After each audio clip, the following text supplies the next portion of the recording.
ಮೈಸೂರಿನಲ್ಲಿ ಪೊರಕೆ ಹಿಡಿದು ವಿನೂತನ ಪ್ರೊಟೆಸ್ಟ್ ನಡೆಸಿದ್ದಾರೆ. ಕಾಡಾ ಕಚೇರಿ ಮುಂಭಾಗ ಕನ್ನಡ ಪರ ಸಂಘಟನೆ ಧರಣಿ ಕೂತಿದ್ದು, ನಾವು ಪ್ರಾಣ ಬಿಡ್ತೀವಿ ಆದರೆ ಕಾವೇರಿ ನೀರು ಕೊಡಲ್ಲ ಅಂತ ಮೈಸೂರಿನಲ್ಲಿ ದೊಡ್ಡ ಪ್ರೊಟೆಸ್ಟ್ ನಡೀತಾ ಇದೆ. ಈಗ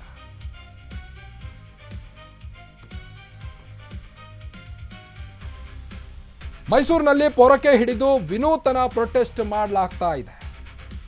ಕಾಡಾ ಕಚೇರಿ ಮುಂಭಾಗ ಕನ್ನಡ ಪರ ಸಂಘಟನೆ ಧರಣಿ ಕೂತಿದೆ. ಒಂದು ಕಡೆ ನಾವು ಪ್ರಾಣ ಬಿಟ್ಟೇವು, ಕಾವೇರಿಯನ್ನ ಕೊಡೋದಿಲ್ಲ ಅಂತ ಪೊರಕೆ ಹಿಡಿದು ವಿನೂತನ ಪ್ರೊಟೆಸ್ಟ್ ಮಾಡ್ತಾ ಇದ್ದಾರೆ ಪ್ರತಿಭಟನಾಕಾರರು.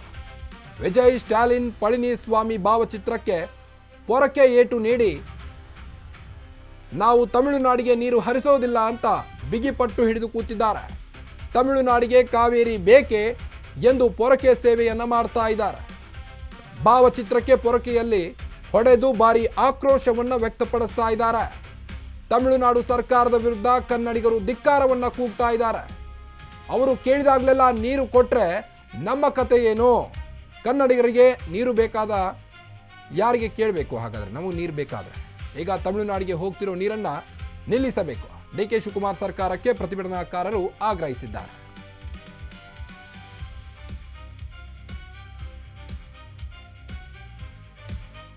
ಹರಿಸಬೇಕು ಅನ್ನುವಂತ ನಿಟ್ಟಿನಲ್ಲಿ ಕರ್ನಾಟಕ ಬಂದ್ಗೆ ಏನ್ ಕರೆಯನ್ನ ಕೊಟ್ಟಿದ್ದಾರೆ. ಮೈಸೂರಿನಲ್ಲಿ ಇದಕ್ಕೆ ಮಿಶ್ರ ಪ್ರತಿಕ್ರಿಯೆ ವ್ಯಕ್ತ ಆಗ್ತಾ ಇರ್ತಕ್ಕಂಥದ್ದು. ಎಲ್ಲೂ ಕೂಡ ಬಂದ್ ಪರಿಸ್ಥಿತಿ ಇಲ್ಲ, ಆದ್ರೆ ಸಾಂಕೇತಿಕ ಪ್ರತಿಭಟನೆಗಳು ನಡೀತಾ ಇರ್ತಕ್ಕಂಥದ್ದು ನೀವು ದೃಶ್ಯಗಳಲ್ಲಿ ಗಮನಿಸ್ತಾ ಇದ್ದೀರಿ.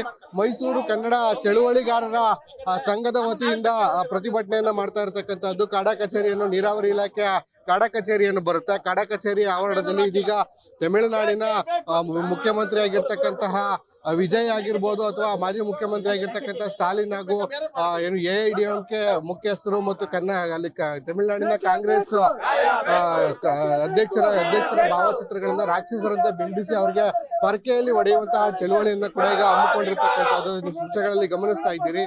ಸಾಕಷ್ಟು ಆಕ್ರೋಶವನ್ನು ಕೂಡ ಹೊರಹಾಕ್ತಾ ಇರ್ತಕ್ಕಂಥದ್ದು ತಮಿಳುನಾಡು ಸರ್ಕಾರದ ವಿರುದ್ಧ. ತಮಿಳುನಾಡು ಸರ್ಕಾರ ಒಂದು ರೀತಿ ರಾಕ್ಷಸ ಪ್ರವೃತ್ತಿಯನ್ನ ಕಾವೇರಿ ನೀರು ವಿಚಾರದಲ್ಲಿ ನಡೆಸ್ತಾ ಇದೆ ಅನ್ನುವಂತ ವಿಚಾರಗಳನ್ನ ಕೂಡ ಇವರು ಪ್ರತಿಪಾದಿಸ್ತಾ ಇರ್ತಕ್ಕಂಥದ್ದು. ನಾನೊಂದಷ್ಟು ಪ್ರತಿಭಟನಾಕಾರನ್ನ ಮಾತನಾಡಿಸುವಂತ ಪ್ರಯತ್ನ ಮಾಡ್ತೀನಿ. ಸರ್, ಇವತ್ತು ನಿಮ್ ಪ್ರತಿಭಟನೆ ಬಂದ್ ಅಂತ ಹೇಳಿದ್ರಿ, ಕೇವಲ ಸಾಂಕೇತಿಕ ಪ್ರತಿಭಟನೆಗಳಿಗೆ ಕರ್ನಾಟಕ ಬಂದ್ ಸೀಮಿತ ಆಗೋಯ್ತಾ ಅಂತ?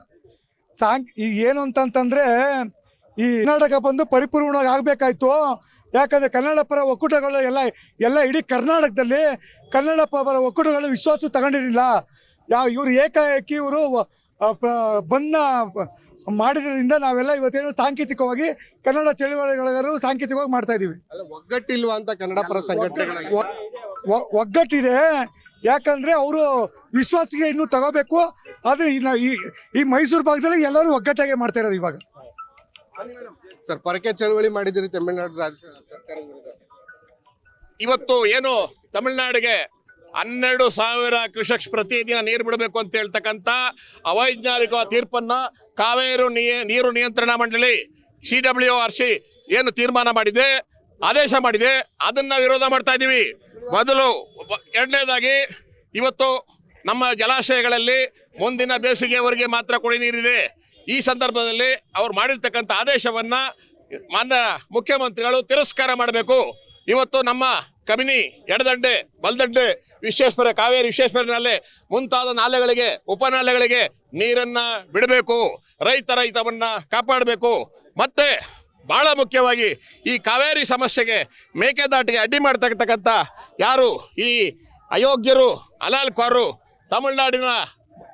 ತಮಿಳುನಾಡಿನ ಅಯೋಗ್ಯರು, ಅಲಾಲ್ಕೋರರು ಏನಿದ್ದಾರೆ, ತಮಿಳುನಾಡಿನ ಮುಖ್ಯಮಂತ್ರಿ ವಿಜಯನ್ ಆಗಿರ್ಬೋದು, ಸ್ಟಾಲಿನ್ DMK ಅಧ್ಯಕ್ಷ ಸ್ಟಾಲಿನ್ ಆಗಿರ್ಬೋದು, ಆಮೇಲೆ ತಮಿಳುನಾಡಿನ ವೇಳಪ್ಪಾಡಿ ಪಳನಿಸ್ವಾಮಿ ಆಗಿರ್ಬೋದು, ಅಣ್ಣಾ DMK ಕಾಂಗ್ರೆಸ್ನ ಮಾಣಿಕ್ಯ ಠಾಕೂರ್, ಅವನು ಹೇಳ್ತಾನೆ ನೀವು ಮೇಕೆದಾಟು ಯೋಜನೆಗೆ ಕಲ್ಲಾಕಿ ಒಂದು ಇಟ್ಟಿಗೆ ಹಾಕೋಕೆ ಬಿಡಲ್ಲ, ಕಿತ್ತಾಕ್ತೀನಿ ಅಂತ ಹೇಳ್ತಾನೆ.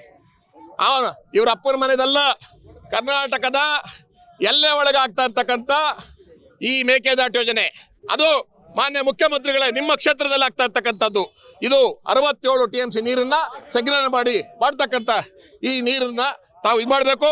ಈ ಕೂಡಲೇ ತಾವು ಏನು ಬಂಡೆ ಮುಖ್ಯಮಂತ್ರಿಗಳು ಅಂತ ಹೆಸರು ತಗೊಂಡಿದ್ದೀರಿ, ಕನಕಪುರದ ಬಂಡೆ ಆಗಬಾರ್ದು. ನೀವು ಇಡೀ ಕರ್ನಾಟಕದ ಬಂಡೆಯಾಗಿ ನಿಂತ್ಕೊಂಡು ತಮಿಳುನಾಡಿಗೆ ಬಂಡೆ ರೀತಿ ಉತ್ತರ ಕೊಟ್ಟು ಮೇಕೆದಾಟು ಯೋಜನೆಯನ್ನ ಈ ಕೂಡಲೇ ಶಂಕುಸ್ಥಾಪನೆ ಮಾಡಬೇಕು ಅಂತ ಹೇಳಿ ಈ ಪೊರಕೆ ಚಳವಳಿ ಮಾಡಿ ಇವರು ರಾಕ್ಷಸರಂತ ಹೇಳಿ ನಮಗೆ ತೊಂದರೆ ಕೊಡ್ತಾ ಇದ್ದಾಗಂತ ರಾಕ್ಷಸರ ವಿರುದ್ಧ ನಾವು ಪೊರಕೆ ಚಳವಳಿ ಮಾಡ್ತೀವಿ. ಇದಿಷ್ಟು ಪ್ರತಿಭಟನಾ ನಿರತ ಕನ್ನಡ ಪರ ಸಂಘಟನೆಯ ಹೋರಾಟಗಾರರ ಮಾತಾಗಿರ್ತಕ್ಕಂಥ ಏನು ತಮಿಳುನಾಡು ಸರ್ಕಾರ ಕರ್ನಾಟಕದ ಕಾವೇರಿ ವಿಚಾರದಲ್ಲಿ ರಾಕ್ಷಸರಂತೆ ಏನು ವರ್ತಿಸ್ತಾ ಇದೆ. ಈ ಕಾರಣಕ್ಕಾಗಿ ನಾವು ಅವರ ಭಾವಚಿತ್ರಗಳನ್ನ ರಾಕ್ಷಸರಂತೆ ಪ್ರತಿಬಿಂಬಿಸಿ ಅವರಿಗೆ ಪರಕೆ ಅಲ್ಲಿ ಹೊಡೆಯುವಂತಹ ಚಳುವಳಿಯನ್ನ ಮಾಡ್ತಾ ಇದ್ದೇವೆ. ಅದಲ್ಲದೆ ಏನು ಕರ್ನಾಟಕ ಸಿಎಂ ಆಗಿರ್ತಕ್ಕಂತಹ DK ಶಿವಕುಮಾರ್ ಅವರು ಕನಕಪುರ ಬಂಡೆ ಅಂತೇಳಿ ಹೆಸರನ್ನ ಪಡೆದುಕೊಂಡಿದ್ದಾರೆ. ತಮಿಳುನಾಡಿಗೆ ಕಾವೇರಿ ನೀರನ್ನ ಬಿಡದೆ ಕರ್ನಾಟಕದ ಬಂಡೆ ಅನ್ನುವಂತ ನಿಟ್ಟಿನಲ್ಲಿ ಬಂಡೆಯ ರೀತಿಯಲ್ಲಿಯೇ ತಮಿಳುನಾಡಿಗೆ ಉತ್ತರವನ್ನ ಕೊಡಬೇಕು ಅನ್ನುವಂತ ಏನು ಸಲಹೆಗಳನ್ನ ಕೂಡ ಸಿಎಂ DK ಶಿವಕುಮಾರ್ ಅವರಿಗೆ ಹೋರಾಟಗಾರರು ಕೊಡ್ತಾ ಇರ್ತಕ್ಕಂಥದ್ದು. ಕ್ಯಾಮರಾ ಪರ್ಸನ್ ಉದಯ್ ಜೊತೆ ಸಂದೀಪ್ ಅಶೋಕ ನ್ಯೂಸ್, ಮೈಸೂರು.